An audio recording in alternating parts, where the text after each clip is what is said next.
Hello guys, it's Sherman. Welcome back to another video. Today we're going to be going over the S20 Plus, well, which is what I have. I don't have the other two models, obviously, but I've had this for about a year, and here are my thoughts. We're going to start off with the cameras. So, up top, there are 4 cameras, well, on the S20 Plus anyway. There are 4 cameras. One of them is the main, or the ultra wide, one of them is the normal or wide, and one of them is a telephoto, which is also 8K, and then you have the time of flight sensor, as well as the hole punch on the front, which is, you know, normal, wide, and that's pretty much all the cameras on here. On the S20 Ultra, there is a telephoto, but it's 100 times zoom, and it's like a 108 megapixel instead of 64 like this and the S20 have. The display is 6.7 inches. It's AMOLED, which I like way better than OLED, but it also has a curved edge. It also has HDR10 Plus for recording, and the display resolution can go up to QHD Plus. So let me open up settings so you can see for yourself. You can see it goes up to QHD or WQHD Plus, which is 2K, I guess you could say. But I keep it at 1080p, and motion smooth is high, which is 120 hertz basically, because it just seems a lot better. I'll put some demonstration on screen. For some other features, there is a thumbprint sensor. There's also a micro SD card slot at the top right there. You can see it right there. There is also USB-C.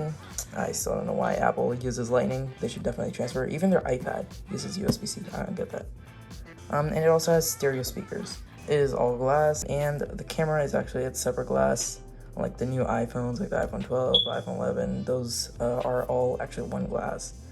But this has 2 separate glasses, you can see there. It's IP68 waterproof, and it has a 4,500 milliamp hour battery for this one. The smaller one has a 4,000 milliamp, and the bigger one also has a 4,500. Qualcomm 865, which is kind of outdated, but it's pretty good for what we had at the time. It also came out with 5G, and there's some bands at the top. You can see right there. Now I'm gonna do this. See right there, and it has millimeter wave, not the full wave, but it's 5G. These also come with 256 or 512 gigabytes of storage if you'd want it to.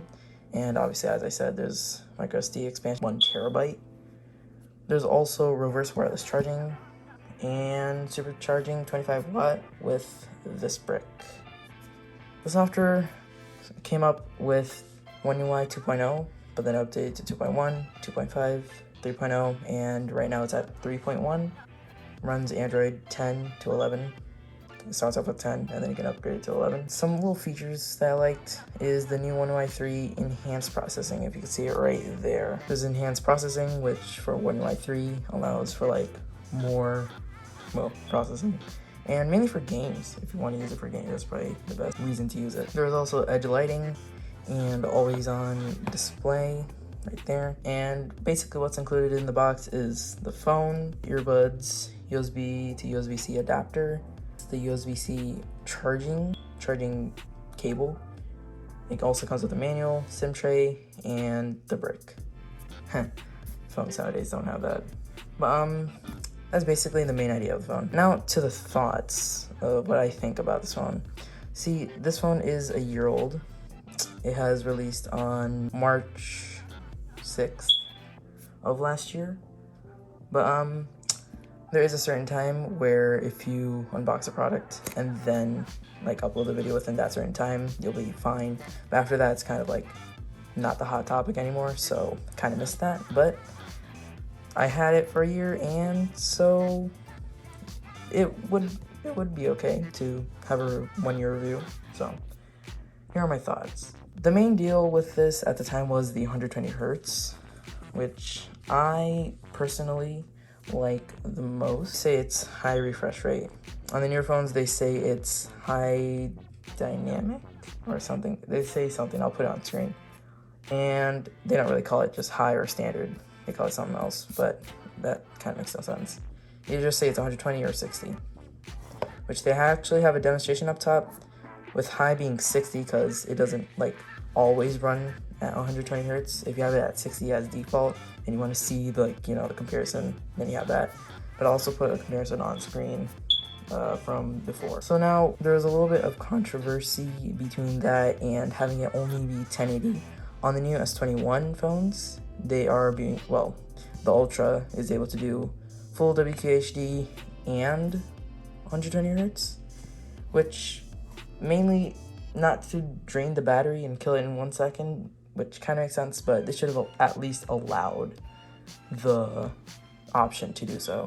And once you go 120 hertz, I think it's better and it should stay, which good thing it does. My take, and you might have seen this coming, is I love me some 120 hertz. Absolutely. It's the best thing about a lot of the newest phones coming out, makes everything feel smoother and more responsive, and once you go 120 hertz, it is really hard to go back to 60.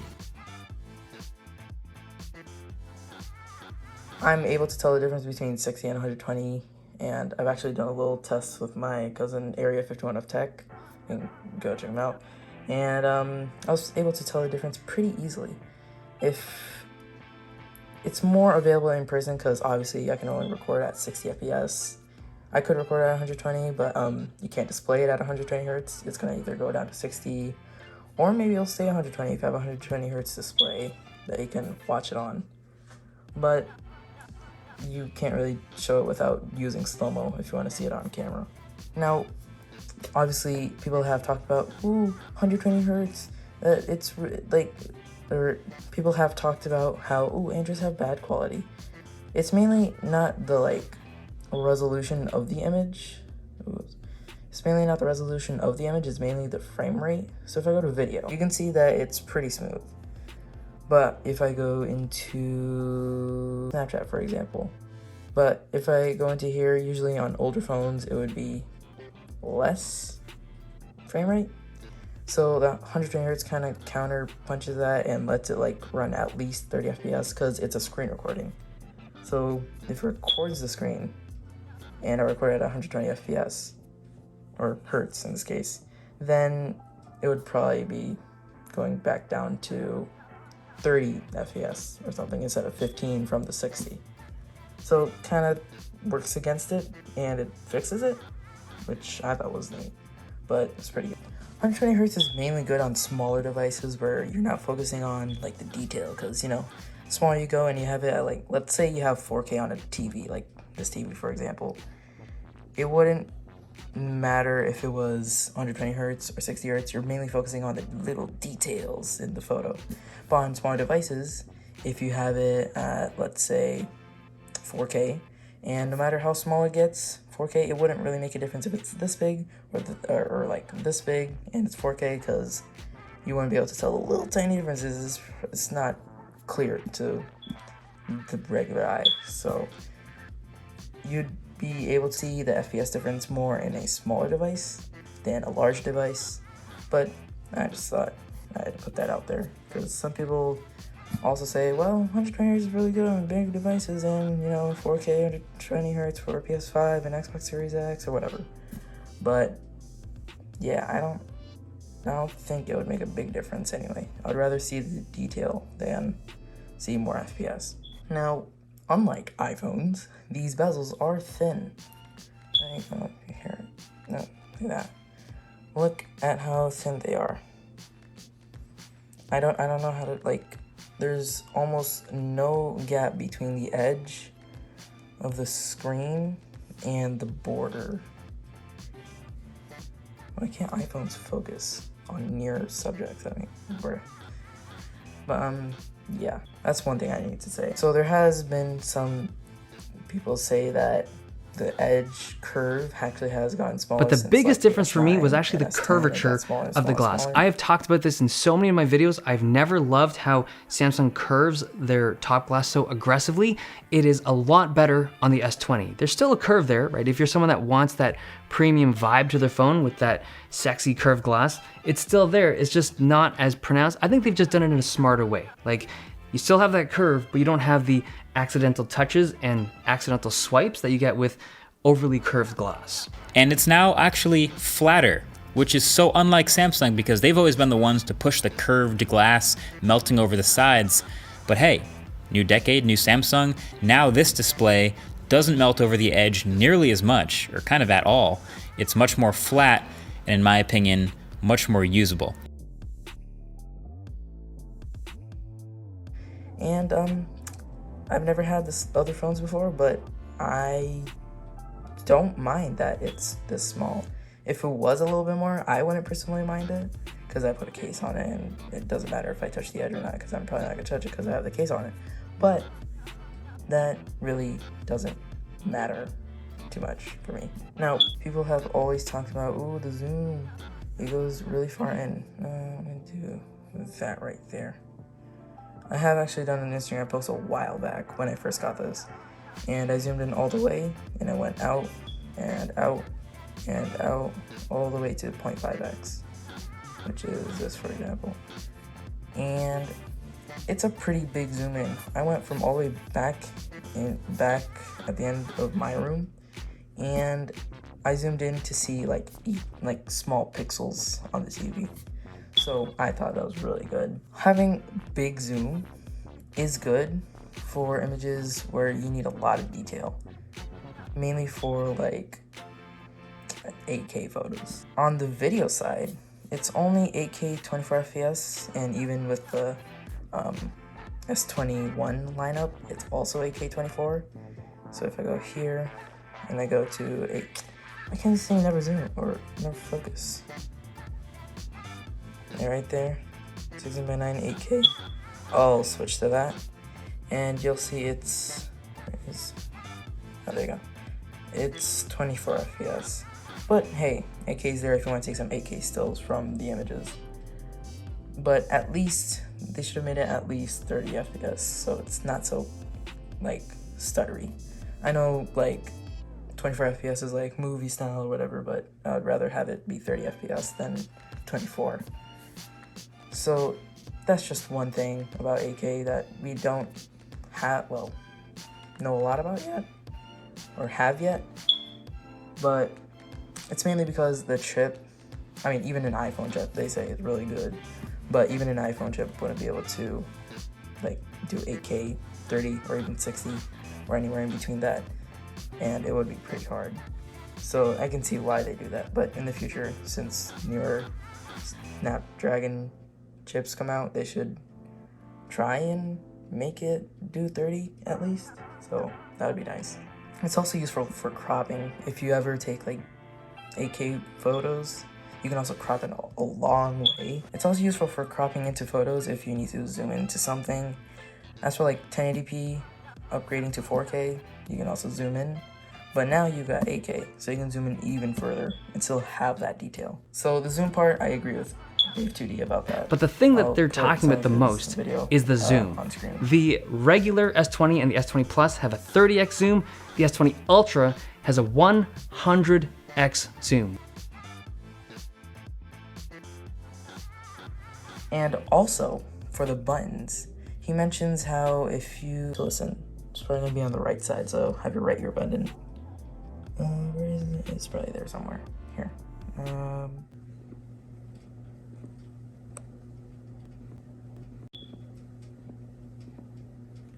So if you heard that there's a click whenever you like switch something, or say I go into photo and I click the,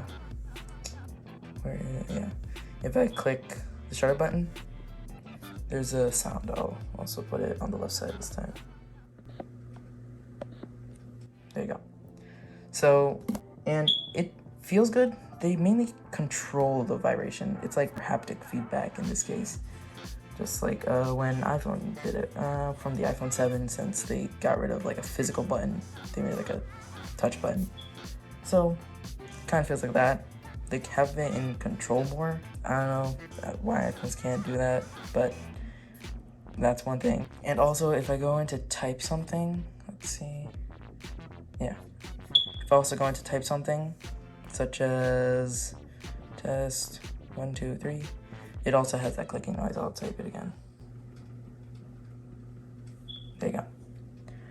So if you type in, it also has clicking, which I don't know, iPhone doesn't have that either. But just wanted to put that out there. Also, MKBHD and Dave2D talk about the curvature of the screen, as I've said before. Now it's decreased or whatever. And I've already talked to you about, like, I don't mind it. And even if it was greater, I wouldn't mind it either. I probably would have liked it if it was more. So if you looked at it straight on, it would just look like it continues forever. But they're using renders, so they could like zoom in, go all the way back and zoom in and not worry about resolution and whatever, and show that it's like flowing out, I guess. But in reality, if you look on it head on, you can still see a little bit of border, but it's not too bad. At the beginning when this phone released, there was talks about how autofocus wasn't working. And when I got it, autofocus was working pretty fine. I don't know if it was just theirs as an early release or something, or I don't know. But mine was fine.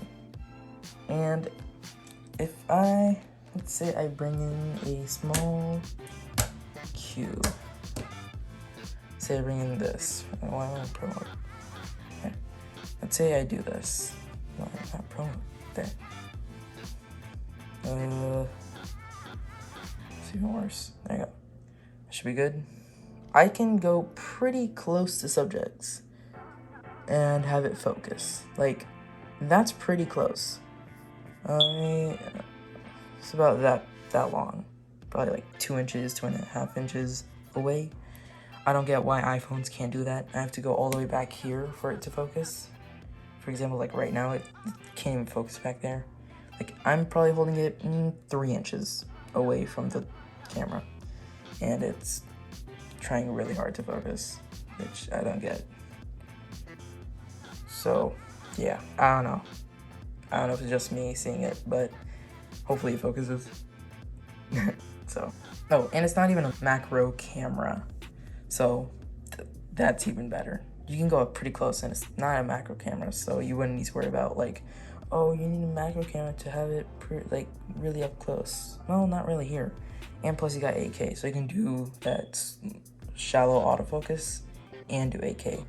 And take up, like, low crops of that, too. So, that's cool. So, my choice on this was mainly based on size and what I would get.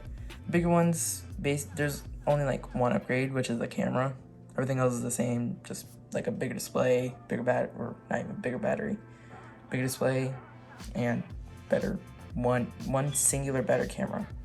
The small one, it was missing the time of flight sensor right there, so I would rather go for the middle one that has pretty much a mix of both. The bigger one has stuff I don't need, and it's big anyway.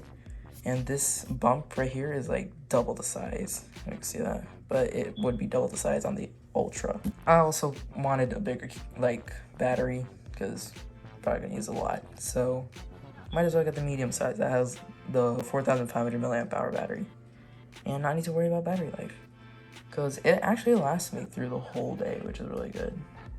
I've also upgraded from the Samsung Galaxy J7 Crown before this, which was an LCD display, and it was just really bad. It was running like Android 8, I don't know, Android Oreo, and I mainly got it for the 120 hertz because I just had to try it out. And also the display is just really good.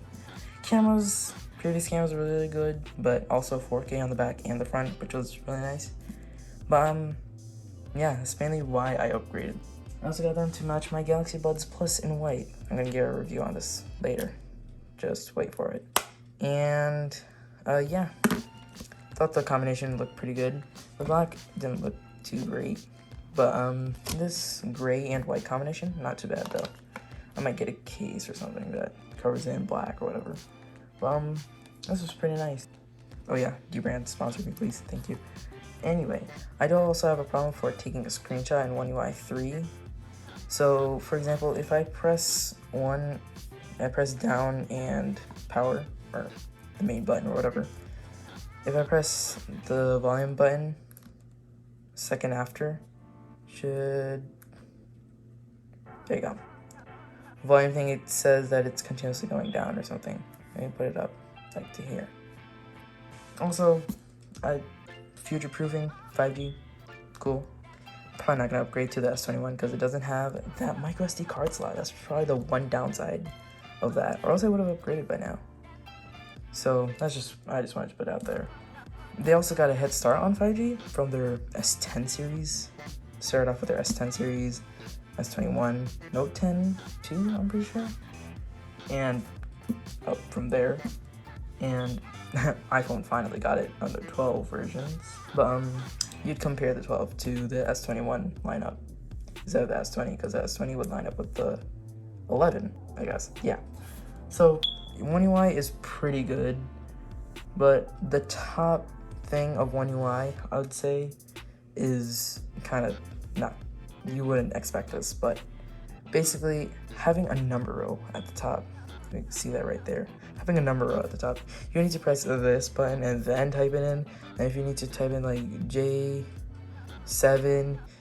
G2, something, whatever, you don't need to go back and forth and back and forth. This right there. Go like that or something. And you don't need to worry about like going back and forth or whatever. So I just thought that was something I need to add on. And yeah, that's my review. Waited a whole year for this.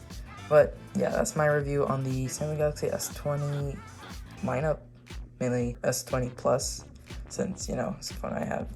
But that's the basis of all the phones. So, yeah, see you guys later. Bye.